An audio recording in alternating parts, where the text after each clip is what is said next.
In this video, we'll discuss about management of condylar fractures. As a dentist, we must have a basic knowledge regarding management because condylar fractures are the most common fractures of the mandible. This is a controversial topic. Some book says that condylar fractures are the most common, and in some other books it is mandibular angle fractures are the most common. But the fact is, when you take all the fractures of the mandible, that is isolated single subunit of the fractures of the mandible and multiple fractures of the mandible, when you take all the fractures, it is condylar fractures which is the most common, accounting for almost 29%. But if you take the isolated fractures of the mandible, that is in patient only one fracture of the mandible, in those cases the angle fractures are the most common. Okay, so there are three treatment options for management of condylar fractures. The first one is observation, closed treatment and surgical treatment. Observation, we do nothing. We advise the patient to take the soft aid and advise physical therapy, that is mouth opening exercises, then lateral movements also. Okay, this approach is indicated in cases of non-displaced, that is green stick hairline fractures without malocclusion. These terms are important. Without malocclusion, there is no malocclusion. Okay, and the second is intracapsular fracture in children below 10 years without malocclusion. The same thing. If there is without malocclusion and undisplaced, that this is much important. Without malocclusion and undisplaced fractures in adults as well as in children below 10 years. Okay, in those cases we are going to observe the patient with advice of soft aid. Then coming to the closed treatment. The indications for closed treatment includes intracapsular and minimally displaced extracapsular fractures in adults with malocclusion, with slight malocclusion. Okay, these terms are important. Minimally displaced with slight malocclusion, that is mild malocclusion.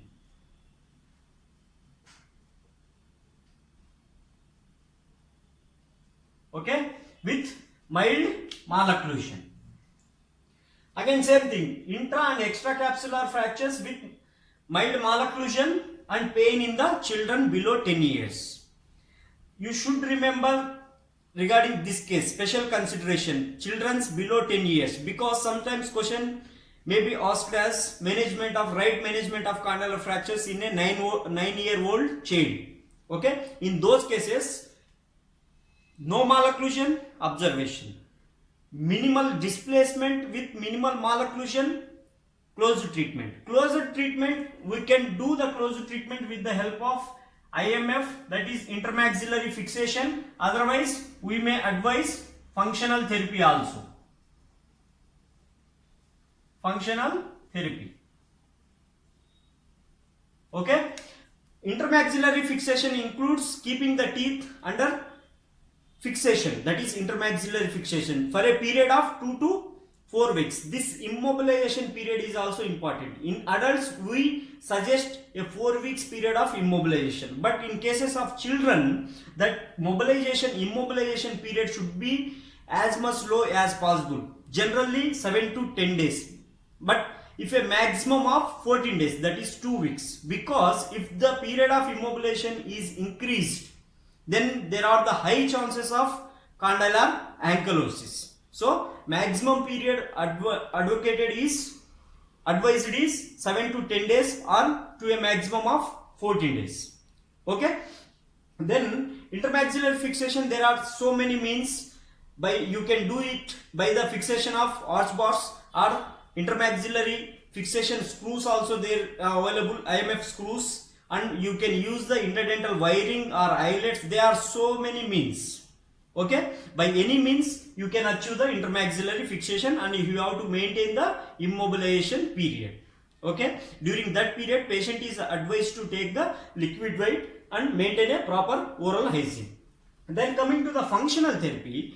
Under functional therapy, we will fix a upper arch bar and lower arch bar, but the intermaxillary fixation is done with the help of interarch elastics, that is with the help of elastics. So we'll place the elastics and advise the patient to do the normal mandibular opening or mandibular functional movements like that. Okay, so by these two means we can do the closed treatment, and these are the indications. Okay, and the another indication is contraindications to the administration of general anesthesia. In some patients, due to the systemic health issues, we cannot administer general anesthesia and do the surgical treatment, that is open reduction and internal fixation. In those cases also we may go for the closed treatment. Okay, so the next indication is GA contraindications.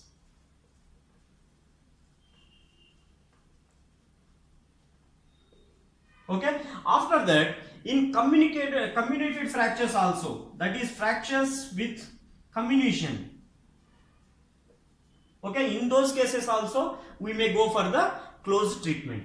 Then coming to the surgical treatment. Surgical treatment involves fracture site exposure, reduction and fixation with the bone plates. Okay, so in which cases we must go for open reduction and internal fixation? For that there is something called as Zaid and Kent criteria, very much important. You must write this criteria. Okay, Zaid and Kent criteria. He given some absolute and some relative contraindications in which you have to do the open reduction and internal fixation. Absolute indications includes foreign body invasion. Okay, foreign body invasion into the TNJ region. After that, inability to achieve occlusion during the closed reduction. If you have already attempted closed reduction and if you fail to achieve the intermaxillary fixation, in those cases also you are going for surgical treatment. And laterally displaced fractures. Okay, laterally displaced fractures and the condylar fracture displacement into the middle cranial fossa. These are the four absolute absolute indications for surgical treatment. You can remember this like FILM. Okay, film. Foreign body invasion, inability to achieve occlusion during closed reduction, laterally displaced fractures and middle cranial fossa involvement. After that, relative contraindications. In cases where IMF is contraindicated, especially in cases of alcoholism, IMF is contraindicated. In cases you are going for surgical treatment. Then bilateral condylar fractures in edentulous patients. Okay, because we can't do the closed treatment in edentulous patient because there are no teeth. Okay, so in those cases also you may go for the surgical open treatment, or alternatively you can use gunning splint as a method of achieve the intermaxillary fixation. Gunning splint is a separate question and very much important. We'll discuss in some other video. Okay, and bilateral condylar fractures with mid-face comminution. Okay, that is in the cases of panfacial fractures. Panfacial fractures is involvement of any 2/3 of the face. Face is divided into the 3/3. Okay, upper third, middle third and lower third. So any 2/3 are involved, then it is called as panfacial fracture. In order to reduce and fix the panfacial fractures, we follow some order. So generally we fix the fractures of mandible first and then we'll go for maxillary fractures. In those cases, when the midface is comminuted, okay, then we have to re-establish the vertical height of the face. Re-establishment of vertical height is by the open reduction and fixation of condylar fractures, because if the ramus height is established, then the vertical face height is also established. Okay, so in those cases we have to do at least one side condylar fracture must be openly reduced and fixed. Okay, so the next indication is loose teeth, because in those cases also we cannot do the closed treatment. And the lack of posterior teeth, the same thing, we cannot do the closed treatment. Okay, we cannot fix the arch bar like that. So these are the absolute indications and relative indications for surgical treatment of condylar fractures. Once in the surgical treatment, first we have to take a surgical approach to expose the fracture site. After that we have to reduce the fracture site. After that we have to fix. Okay, so these are the three main steps in the surgical treatment. Then coming to the surgical approaches, there are so many approaches by which we can approach the mandibular condyle. Retromandibular approach, preauricular approach, rightidectomy, submandibular, post-auricular, intraoral, endoscopic approaches. Okay, but the generally advised is the retromandibular approach. Okay, in this retromandibular approach, we take the incision just behind the posterior border of the ramus. You can see in this diagram, here it is the condylar fracture and this is the posterior border of the ramus, mandibular ramus. So we will take incision just behind the posterior border of ramus and 0.5 centimeter below the ear lobule. That is, this is the ear lobule, just 0.5 centimeter below this from this area, and it is approximately 2.5 to 3 centimeter length incision. Okay, so we will take like this. The advantage of retromandibular incision is that it avoids the chances of injury to the facial nerve, because facial nerve after coming out from the skull, it has 5 terminal branches. You know that: temporal branch, zygomatic branch, buccal branch, marginal mandibular and cervical branches. Before going to all these 3 branches, it is all these 5 branches, it is divided into 2 major segments. Okay, the first segment is temporozygomatic or zygomatic-temporal segment. For that, it is will be like this. So this is a major segment. From this segment we have temporal branch, or we have zygomatic branch. And the another segment is we have bucco-cervical segment. From that we have buccal nerve going to the upper lip and lower lip, and we have marginal mandibular branch and we have cervical branch. So there is some gap between these 2 major segments, between the zygomatic-temporal segment and the bucco-cervical segment. The incision site is exactly in between these 2 segments. So there are less chances of injury to the facial nerve. That is the main advantage of retromandibular approach. And we can easily approach the condylar fragment in less time. So this is the most commonly advised approach to the mandibular condyle.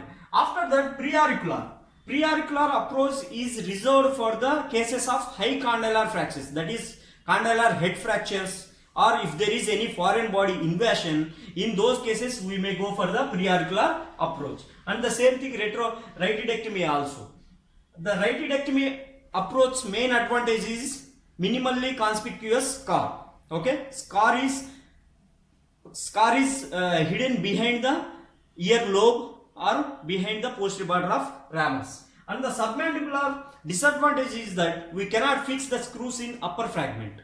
If the fracture is too low in the subcondylar region, then we may go for the submandibular approach. Submandibular approach is ideally suitable for fracture fixation at the mandibular angle region. After that, post-auricular approach also we can use. An intraoral approach, we take an incision along the anterior border of ramus.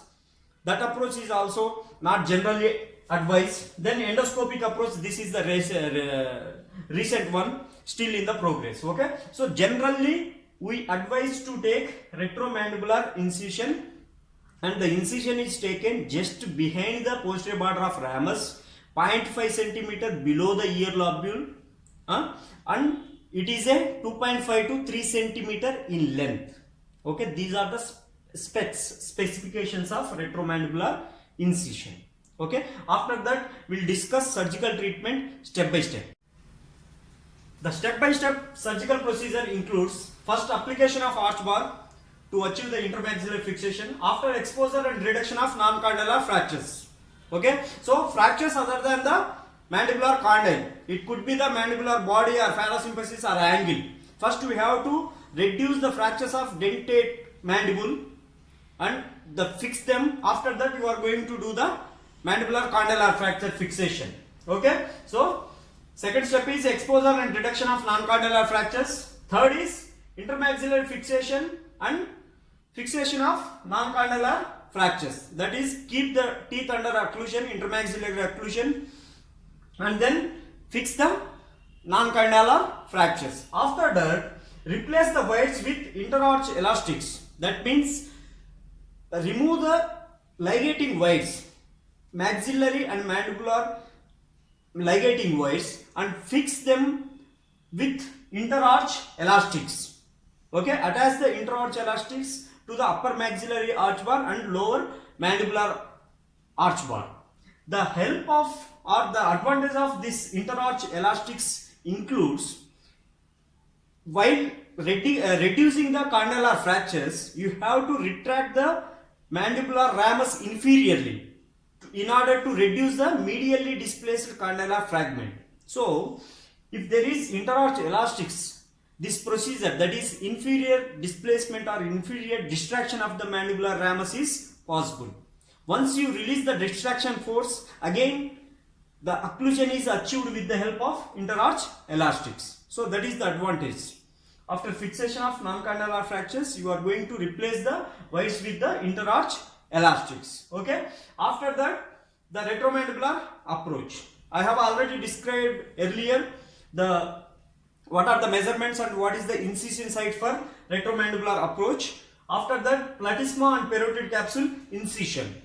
Okay, so first you will incise through the skin and subcutaneous tissue. After that, platysma, and after that, investing layer of deep cervical fascia. After that, you are going to incise the parotid capsule and then do the blunt dissection through the parotid gland in order to expose the fracture site. After exposing the fracture site, you are going to reduce it by the maneuver I already described here, by the inferior distraction of the mandibular ramus to reduce the medially displaced condylar fragments. After that, fix the condylar fractures. There are so many means of fixation, but the currently used is the fixation of mini plates. Okay, you can fix a single plate along the long axis of the condyle. Okay, you can see in this diagram single mini plate, that is somewhat tougher and heavy body mini plate along the center of the condyle. Okay, there should be at least 2 screws above the fracture line and 2 screws below the fracture line.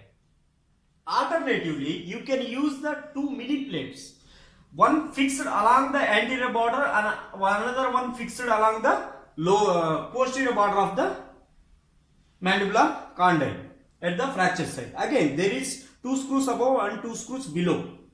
You can use stainless steel plates or titanium plates, and the recent one absorbable plates also you can use. Okay, and recently there is trapezoidal plates, that is 3D plates. We call them 3D plates. These are also available. There are again 2 screws above the fracture line, 2 screws below the fracture line. These are the currently recommended fixation methods of condylar fractures. In older days, previously they are used to do the transosseous wiring. Okay, transosseous wiring, or there is something called as Kirschner wire, that is K wire. These are the older methods not used nowadays. Transosseous wiring and fixation of K wire. Generally we use mini plate fixation. Okay, after fixation of the condylar fractures, you are going to recheck the occlusion. Recheck the occlusion, remove those elastics and recheck the occlusion. If it is proper, then you are going to close the incision site. Closure must be in layers. That means first you have to close the parotid capsule in order to avoid the salivary fistula. First you have to close the parotid capsule. After that you have to close the layer of deep cervical fascia, investing layer of deep cervical fascia. After that you have to close the platysma. After that skin incision. So there should be 4 layers of closure when you are doing the sutures. Okay, this is all about surgical management. Then coming to the complications, there may be the bleeding intraoperatively due to the injury to the, already we have described, superficial temporal artery, or could be the maxillary artery.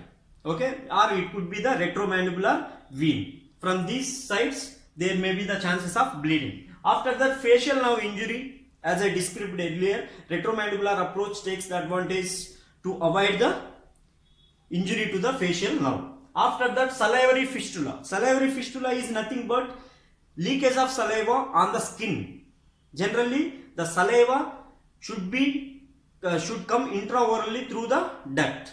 But if you fail to suture the parotid capsule, then saliva may leak onto the skin in the TMJ region. That is called as salivary fistula. After that, Fraze syndrome.